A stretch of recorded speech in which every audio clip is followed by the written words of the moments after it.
வந்திருக்கும் அனைத்து பத்திரிகையாளர் மன்றத்துக்கு வந்திருக்கக்கூடிய அனைத்து பத்திரிகை துறை நண்பர்கள் அனைவருக்கும் எங்கள் தமிழக நீதி சங்கம் சார்பாக அனைவருக்கும் ஒரு காலை வணக்கம்.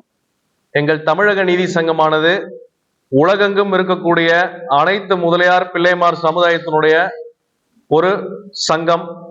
இந்த சங்கத்தின் நோக்கம் அனைத்து முதலியார் சமுதாயம் பிள்ளைமார் சமுதாயத்தை சேர்ந்த மக்களினுடைய சமுதாய சமூக பாதுகாப்பு மற்றும் சமூக ஒற்றுமை மற்றும் முன்னேற்றத்துக்காக இயங்கி வருகின்றது. தமிழ்நாடு முழுக்க 2 மாநிலத்திலும் ஆந்திரா கர்நாடகாவிலும் இயங்கி வரக்கூடிய ஒரு சங்கம். நாங்கள்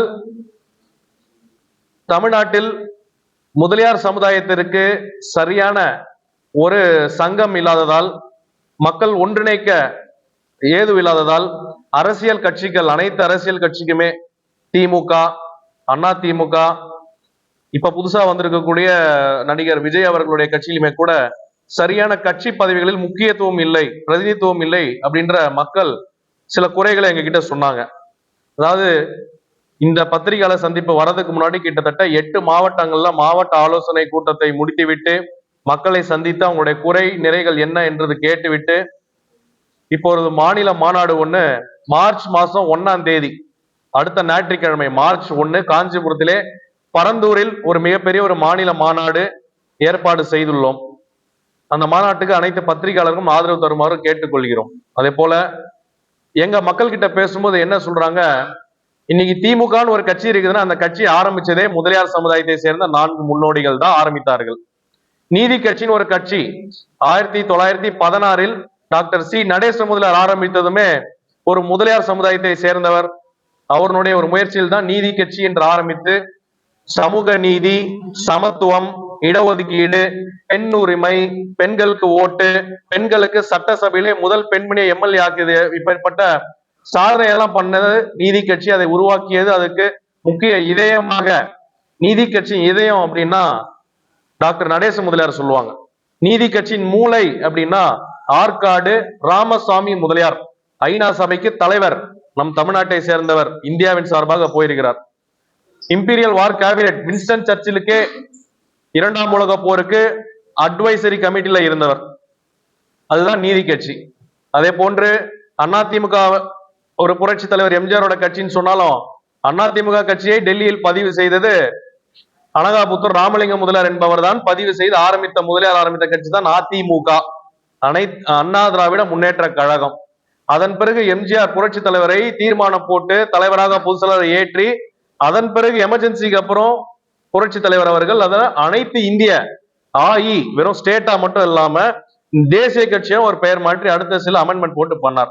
இப்பேற்பட்ட வரலாற்றுக்கு சொந்தமா இருக்கக்கூடிய சமுதாயம், பல தொண்டுகளை செய்த சமுதாயம், அனைத்து மற்ற தமிழ் குடிகள், அனைத்து குடிகள் ஜாதி மக்களையும் அரவணைத்து முன்னேற்ற பாதைக்கும் கல்விக்கும், இன்னைக்கு நீங்க தமிழ்நாட்டுல மேப்ல எந்த இடத்துல கையை வச்சாலும் அந்த ஊர் எடுத்தீங்கன்னா அங்க பெரும்பாதி கோயில்களுக்கு நலத்திட்ட உதவிகளோ, ஆன்மீக விஷயமாகட்டும், பள்ளிக்கூடத்து இடம் கொடுக்கறது, காலேஜ் கட்டி விடுறது, காலேஜ் இடம், இதை போன்ற ஒரு சமூக தொண்டுக்கும் தமிழ்நாடு இந்தியாவுடைய வளர்ச்சிக்கு பெரும்பாடுபட்ட ஒரு சமுதாயம் முதலியார் பிள்ளைமார் சமுதாயம். இப்பேற்பட்ட சமுதாயம் இன்று சரியான முறையில் அரசியல் கட்சிகள் பிரதித்துவம் கொடுக்கறது இல்லை. முக்கியமான விஷயம், இப்போ வரப்போற ராஜ்யசபா தேர்தல் முதல் திமுக இருந்து ஆரம்பிப்போம். இன்று திமுகவில் 40 எம்பிகளில் ஒரே ஒரு எம்பி மட்டும்தான் முதலியார் சமுதாயத்தை சேர்ந்தவர் இருக்கிறார், திருவண்ணாமலை CN அண்ணாதுரை. அதை தவிர வேற எங்கேயுமே முதலியார் சமுதாயத்துக்கு திமுக ஒரு பிரதிநிதித்துவமே கொடுக்கல. இது நான் ஒரு மக்களுடைய குரலா 1.5 கோடி மக்கள் 2 கோடி மக்கள் இருக்கக்கூடிய முதலியார் பிள்ளைமார் சமுதாயத்துடைய ஒரு குரலா அவங்க என்கிட்ட சொன்ன குறை நிறையை கேட்டு உங்கள் வாயிலாக இதை சொல்றோம். ஒரே ஒரு எம்பி ராஜ்யசபா லோக்சபா எம்பி தான் இருக்கிறாங்க. இப்பொழுது வரப்போகிற ராஜ்யசபா தேர்தலில் முதலியார் சமுதாயத்தில் ஒருத்தருக்கு கூட இடமே இல்லை திமுக அப்படின்னு சொல்லி சில விஷயங்கள் கேள்விப்படுகிறோம். இப்போ NR இளங்கோவன் இருந்தாங்க, நம்ம கனிமொழி சோமு மேடம் இருந்தாங்க, ஆனா அவங்களுக்கு இப்போ இல்லை அப்படின்ற பேச்சு கேட்கும் பொழுது வருத்தம் அளிக்கிறது. அதே போன்று சட்டமன்ற உறுப்பினர்கள், திமுக என்ற கட்சி ஆரம்பிச்சது நாங்க முதலியார்களா இருந்தாலும் பேரறிஞர் அண்ணா முதலில் 1967 அமைச்சரவை ஆரம்பிக்கும் பொழுது அதுல எங்க 9 அமைச்சர் தான், அப்பெல்லாம் இப்பதான் 33 மினிஸ்டருங்க, அப்பெல்லாம் 9 மினிஸ்டர் தான் 67. அப்ப கேக்குறாங்க, என்ன பேரறிஞர் அவர்களே, இது என்ன திமுக மந்திரி சபையா இல்ல உங்கள் சமுதாய மந்திரி சபையான்னு கேட்கும் பொழுது பேரறிஞர் என்ன சொன்னாங்கன்னா, இது சமூக நீதிக்கும் திராவிடத்துக்கும் உழைத்த ஒரு சமுதாயம், அதனால் இது திராவிட இயக்க மந்திரி சபை, சமூக நீதி மந்திரி சபைன்னு சொன்னாங்க. ஆனா இன்று நிலைமை, நாங்கள் புறக்கணிக்கப்படுகிறோம். சட்டமன்ற உறுப்பினர்கள் ஒற்றை இலக்கு, சும்மா பேருக்கு ஒரு 4 சீட் 5 சீட் 234 கொடுத்துட்டு எங்களுக்கு சரியான முக்கியத்துவம் இல்லை என்ற ஒரு வேதனை இருக்கிறது. அதே போல அதிமுக கட்சியில இன்னைக்கு முதலியார் யாரு ஒரு 2 பேர் சொல்லுங்க, ஒரு முக்கியஸ்தர் பேர் கேட்டீங்கன்னா யாரும் இல்லை. அனைத்து இந்த அதிமுகவில் எம்பி சீட்டும் முதலியார்களுக்கு பிரதிநிதித்துவம் கொடுக்கவில்லை, ராஜ்யசபாவிலும் கொடுக்கவில்லை. தயவு செய்து அதிமுக பொதுச் செயலாளர் அவர்கள் கேட்டுக்கொள்ளுங்கள். நீங்கள் இப்ப பொதுச் செயலாளர் இருக்கக்கூடிய கட்சி அனகாபுத்தூர் ராமலிங்க முதலியார் ஒருத்தர் ரிஜிஸ்டர் பண்ண கட்சி. தயவு செய்து பழைய பைலா 72 பைலா எல்லாம் எடுத்து பாருங்க. ஆனா இன்று நீங்கள் முதலியார்களுக்கு முக்கியத்துவம் கொடுப்பதில்லை. ஒரு முக்கிய பதவிகள், ஒரு பொருளாளரோ இல்ல ஒரு அவைத்தலைவரோ, எந்த தலைமை பதவிகளுக்குமே அவங்க முக்கியத்துவம் கொடுக்கறது இல்லை. அதுக்கப்புறம் இப்ப புதுசா வந்திருக்கக்கூடிய நம்மளுடைய நடிகர் விஜய் அவர்கள், அவருடைய தமிழக வெற்றி கழகத்தில முதலியார் பிள்ளைமார் அதிகமாக இருக்கக்கூடிய சமுதாயமான மாவட்டங்களான முக்கிய மாவட்டங்களில் மாவட்ட செயலாளர், ஒன்றிய செயலாளர் பதவிகளில் எங்களுக்கு முக்கியத்துவம் இல்லை என்று அந்த கட்சியில் இருக்கக்கூடியவர்கள் வேதனைப்படுகிறார்கள். இதை போன்று அனைத்து கட்சிகளிலுமே எங்களுக்கு ஒரு முக்கியத்துவம் இல்லை, பிரதித்துவம் இல்லை அப்படின்ற ஒரு விஷயம் எங்க மக்கள் ஒரு குறையாக சொல்கிறார்கள். அது மட்டுமில்லாமல் ஆட்சியில் இன்று ஒரு முக்கிய விவாதமா இருக்கிறது என்னன்னா, ஆட்சி அதிகாரத்தில் பங்கு. ஆட்சி அதிகாரத்தில் பங்கு என்பது கட்டாயம் இருக்க வேண்டிய ஒரு விஷயம். அதே மாதிரி காங்கிரஸ் பிஜேபியில எங்களுக்கு முக்கியத்துவம் இல்லை. இன்னைக்கு பாரதிய ஜனதா கட்சிக்கு தலைவர் எல்லா கம்யூனிட்டிக்கும் ரொட்டேஷன்ல கொடுக்குறாங்க. முதலியார் பிள்ளைமார் சமுதாயத்துக்கு பாஜகவில் இதுவரை மாநில தலைவர் இல்லவே இல்லை. இது பாஜக கட்சி மீது நான் வைக்கக்கூடிய ஒரு விமர்சனம், ஒரு குற்றச்சாட்டு. அதே போன்று ஆட்சி அதிகாரத்தில் பங்கு என்றது அவசியம். அனைத்து சிறிய கட்சிகளோ, அனைத்து சிறிய சங்கங்களோ இவ்வளவு ஆட்சி அதிகாரத்தில் பங்கு இருக்கணும்ன்றது அப்பதான் மக்களுக்கு அவங்களால டைரக்டா செய்ய முடியும். இன்னைக்கு 2026 மாநிலத்தில் சுயாட்சி, மத்தியில் கூட்டாட்சி என்ற தத்துவத்தை பேரறிஞர் அண்ணா அவர்கள் முழங்கினார்கள். அதே போல இங்க அனைத்து தரப்பினரையும் ஒன்று சேர்த்து ஆட்சி அதிகாரத்தில் பங்கு கொடுத்தால்தான் அவர்களுக்கான ஒரு விஷயம், மக்கள் குறைகளை சட்டமன்றத்தில் ஒழிக்கக்கூடியதும் ஒரு நல்காரியத்துக்கும் பயன்படுத்திக்க முடியும். அதே போன்ற எங்க சங்கத்தினுடைய இதுக்கு முன்னாடி நாங்க சில மாவட்ட ஆலோசனை கூட்டம் நடத்துறதுல சில முக்கிய தீர்மானங்களை ஏற்றினோம். அந்த தீர்மானத்தை எந்த அரசியல் கட்சி, திமுகவோ அதிமுகவோ பிஜேபியோ காங்கிரஸோ எந்த கூட்டணி இதை பரிசீலனை செய்து எங்கள் சமுதாயத்துக்கு இந்த குறைகளை பூர்த்தி செய்கிறார்களோ அவர்களுக்கு ஒட்டுமொத்தமாக இருக்கக்கூடிய 2 கோடி முதலியார் பிள்ளைமார் சமுதாயம் அன்கண்டிஷனலா அவர்களுக்கு ஆதரவு கொடுப்பதாக நாங்கள் ஒரு யோசனை இருக்கிறது. இந்த யோசனையை எங்கள் சங்கத்தினுடைய வழிகாட்டுதல் குழு மற்றும் செயற்குழு பொதுக்குழு கூடி அதில் ஒரு தீர்மானம் ஏற்றி இதை நாங்கள் ஒரு அரசியலில் முடிவெடுப்போம். முதலில் எங்களுடைய முக்கிய பிரச்சனை என்ன பார்க்கப்படுதுன்னா, மக்கள் எங்கிட்ட சொல்றது வேளாளர் பெயர் பிரச்சனை. அதாவது வேளாளர்ன்ற பெயரை வேற்று இன்னொரு ஒரு சமுதாயத்துக்கு கொடுத்தது மக்கள் ஒரு வேதனைப்படுகிறார்கள். இங்கு எந்த சமுதாயம் தமிழ்நாட்டில் மேல எந்த ஜாதி மேல கிடையாது, எந்த ஜாதி கீழே கிடையாது, அனைவருமே சமம். இதை நாங்கள் என்றைக்குமே ஆதரிக்கிறோம். ஏனென்றால் திராவிட கொள்கையாகட்டும், நீதி கட்சி கொள்கையாகட்டும், அதை இயற்றியவர்கள் நாங்கள் அனைத்து மக்களுடையும் நட்போடு அனைவரையும் முன்னேற்றக்கூடிய ஒரு இயக்கமாக, சங்கமாகத்தான் நாங்கள் செயல்பட்டுகிறோம். இந்த வேளாளர் பெயர் பிரச்சனையில் மக்கள் இந்த அரசாணையை திரும்ப பெற வேண்டும் என்ற ஒரு கோரிக்கை வைத்திருக்கிறார்கள். அதே போன்று இந்தியாவிலே முதல்ல ரிசர்வேஷனை சட்ட வடிவமாக்கப்பட்டு சட்டசபையிலே பாஸ் ஒரு பில் இடஒதுக்கீடை கொண்டு வந்தவர் நம்மளுடைய சீர்காழி சேர்ந்த முத்தையா முதலியார். முத்தையா முதலியார்ன்றவர் நீதி கட்சியினுடைய அமைச்சர், எஜுகேஷன் மினிஸ்டர். 1928 இந்தியாவிலேயே முதல்ல இடஒதுக்கீடு அப்படின்னு ஒரு சட்டம், கவர்மெண்ட் ஆர்டர் 613, அதுக்கு பேர் கவர்மெண்ட் கம்யூனல் ஆர்டர், இதை போட்டவர் நீதி கட்சியினுடைய அமைச்சர் முத்தையா முதலியார். அவருக்கு தமிழ்நாட்டில் இன்னைக்கு ஒரே ஒரு சிலை கூட எங்கேயுமே கிடையாது. இது ரொம்ப வேதனை அளிக்கக்கூடிய ஒரு விஷயம். ஒரு போட்டோ கூட கிடையாது. அவர் குடும்பத்தினர் என்கிட்ட தொடர்புல இருக்கிறாங்க.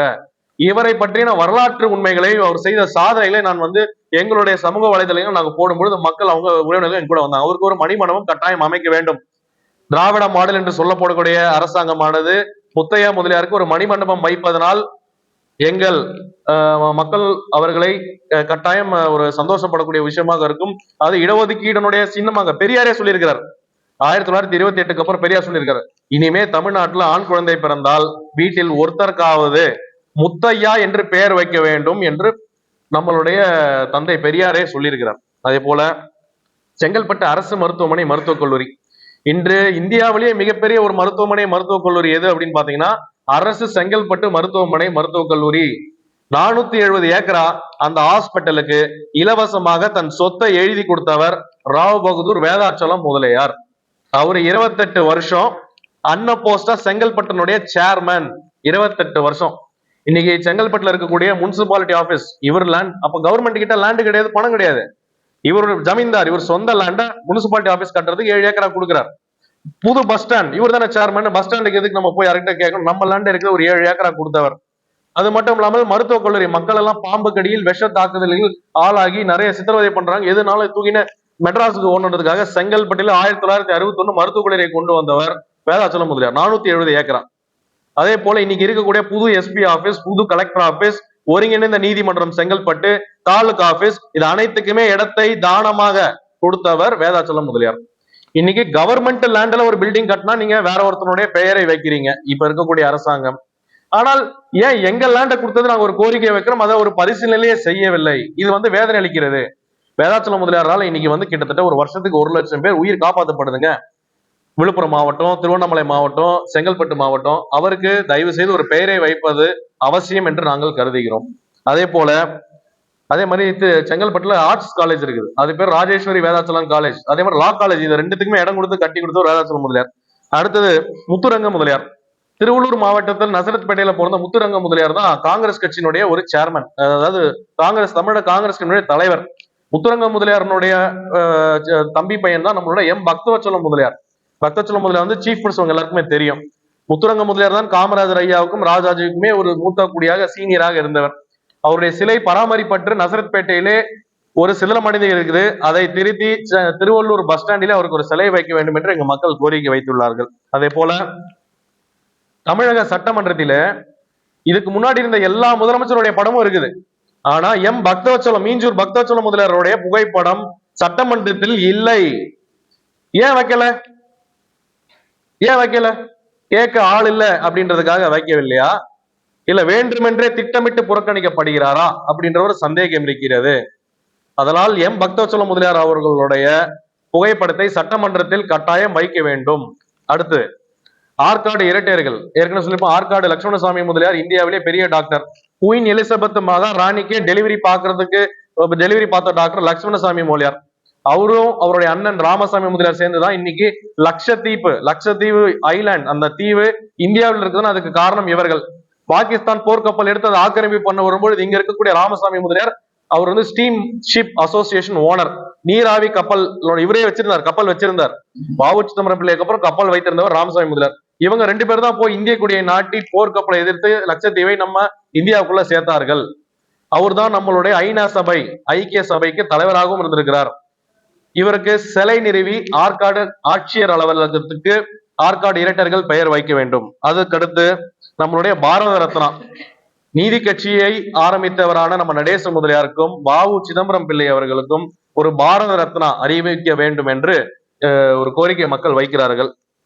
அதே போல இன்று அடுத்து மத்திய அரசாங்கம் இன்னைக்கு சொல்லியிருக்கக்கூடிய ஜாதி வாரி கணக்கெடுப்பு 2027 வரக்கூடிய door to door caste based enumeration of census, ஜாதி வாரி மக்கள் கணக்கெடுப்பு நடக்க போகிறது. இந்த ஜாதி வாரி மக்கள் கணக்கெடுப்புல எங்களுக்கு என்ன கோரிக்கைன்னா, இன்று கர்நாடகாவில் 50 லட்சம் மக்கள் முதலியார் பிள்ளைமார் சமுதாயத்துல இருக்கிறாங்க. அதே போல ஆந்திராவிலே கிட்டத்தட்ட 25 லட்சம் மக்கள் முதலியார் சமுதாயத்தை திருப்பதி மாவட்டம், சித்தூர் மாவட்டம், நெல்லூர் மாவட்டத்தில் இருக்கிறார்கள். அவங்க எல்லாருக்கும் சேர்த்து காமனான ஒரு பொது பெயர். தமிழ்நாட்டில் இருக்கக்கூடியவர்கள், பாண்டி காரைக்காலில் இருக்கக்கூடியவர்கள், அந்தமான் நிக்கோபார் தீவுகளிலும் முதலியார்கள் இருக்கிறார்கள். கேரளா, கர்நாடகா, ஆந்திரா போன்ற மாநிலங்களில் இருக்கக்கூடியவர்களுக்கு ஒரு பெயர் பொதுவான ஜாதிவாரி கணக்கெடுப்பிலே தேவை என்ற ஒரு கோரிக்கை வைக்கிறோம். அதே போன்று நிறைய ஆதீன மடங்கள் நீங்க கேள்விப்பட்டிருப்பீங்க. ஆதீன மடங்கள் தமிழ்நாட்டிலே கிட்டத்தட்ட 18 சுத்த சைவ ஆதீன மடங்கள் இருந்தது. அதுல இன்னைக்கு 10 ஆதீன மடம் தான் இருக்குது, மற்றது அழிந்து விட்டது. சிவன் கோயில்களை பராமரித்து அபிஷேகம் செய்து மக்களுக்கு தொண்டு செய்யக்கூடிய ஆதீன மடங்களுக்கு ஏகப்பட்ட நிலப்புலன்களை எங்க முன்னோர்கள் எழுதி வைத்திருக்கிறார்கள். அதை சரியான முறையில் நடத்தவில்லை, அதாவது அந்த நிலத்தை பாதுகாக்கவில்லை என்று ஒரு குற்றச்சாட்டு ஆக்கிரமிப்பு உள்ளாக்கப்படுதுன்னு சொல்றாங்க.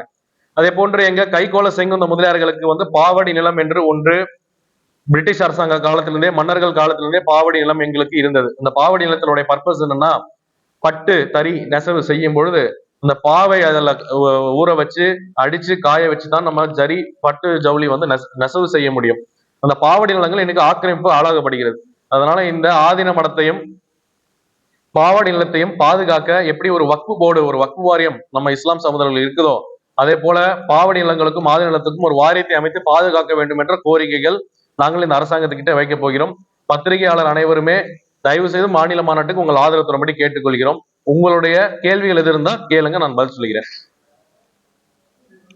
கொண்ட கோரிக்கைகள் வந்து அரசாங்கத்தும் 2 கட்சிகளுமே கூட்டணிகளுக்குமே இந்த செய்தி வாயிலாக, பத்திரிகை செய்தி வாயிலாக போய் சேரும்னு நான் நினைக்கிறேன். என்ன முடிவு முதலியார்கள் என்ன முடிவு எடுக்க போகிறார்கள், தமிழ்நாட்டில் முதலியார் சமுதாயம், பிள்ளை சமுதாயம் என்ன முடிவு எடுக்க போகிறார் என்று தமிழ்நாடே இன்று உற்று நோக்குகிறது.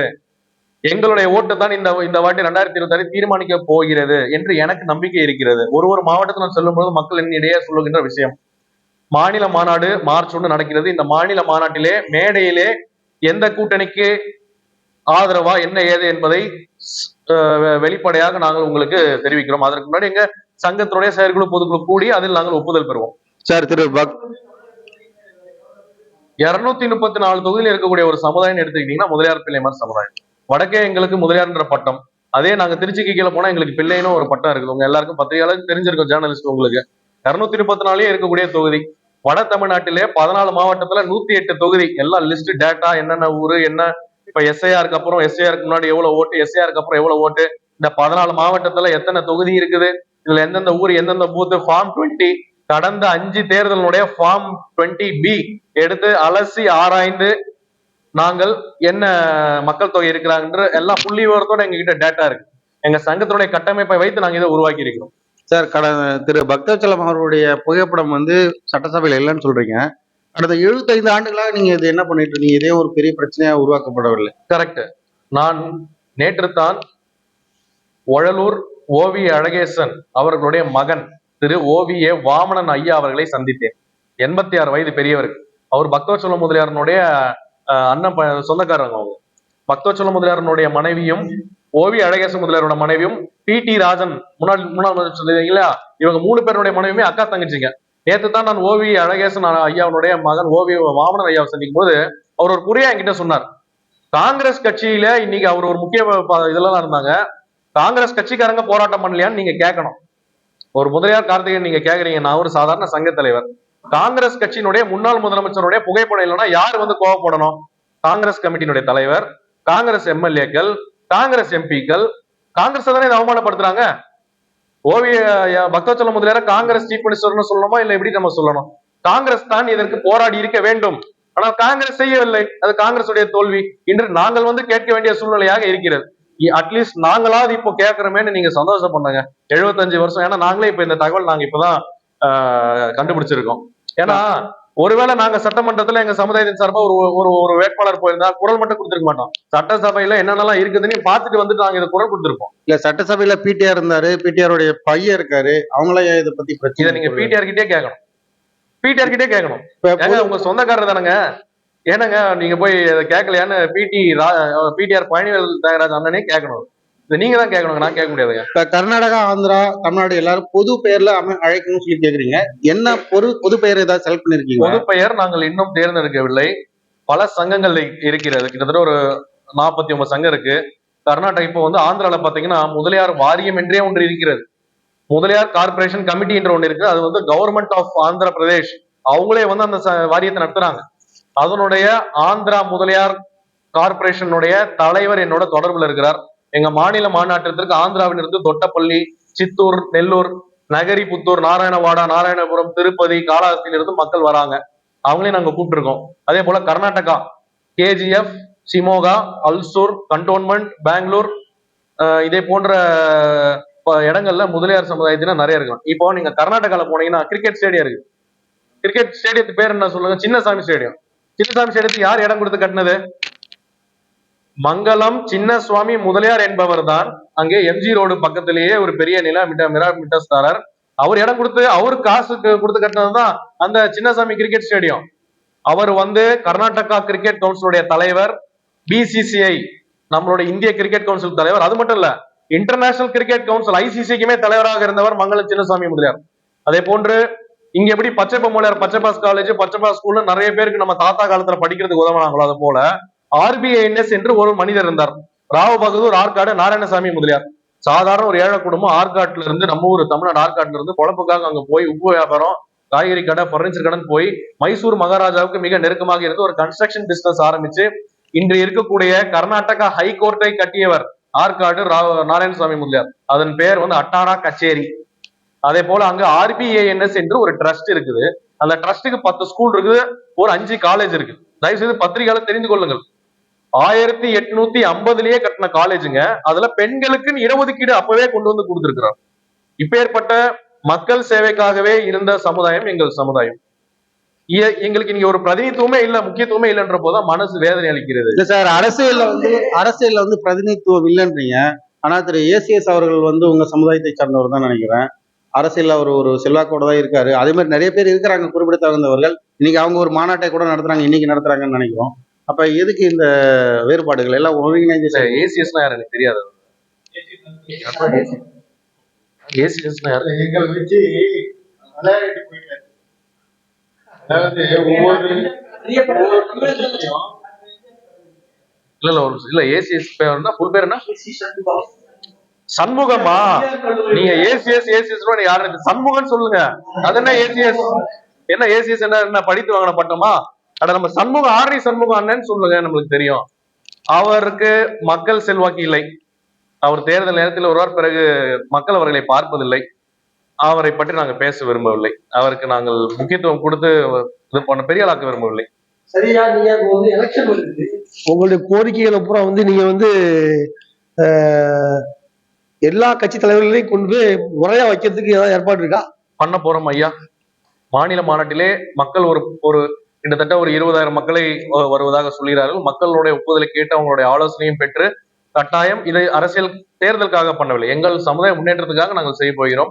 கட்டாயம் தனியாக ஒரு வாரியமே கேட்போம், என்ன தவறு இருக்குது? பொது தொண்டு தானே செஞ்சிருக்கிறோம். என்னைக்குமே எங்கள் சமுதாயத்தால் யாருக்கும் சட்ட ஒழுங்கு பிரச்சனை வந்ததில்லை. எங்கும் மோதல் நாங்கள் ஈடுபட மாட்டோம். நாங்கள் அனைவருமே அனைத்து மக்களையும் அரவணைத்து செல்லக்கூடிய ஒரு பக்குவப்பட்ட ஒரு நல்ல பண்பு இருக்கக்கூடிய ஒரு சமுதாயம். அதனால இந்த விஷயத்தை எல்லாத்தையும் நாங்க அரசாங்கத்துக்கிட்ட கட்டாயம் கொண்டு போய் சொல்லுவோம். நன்றி சார். வேற ஏதாவது கேள்வி இருந்தா கேளுங்க.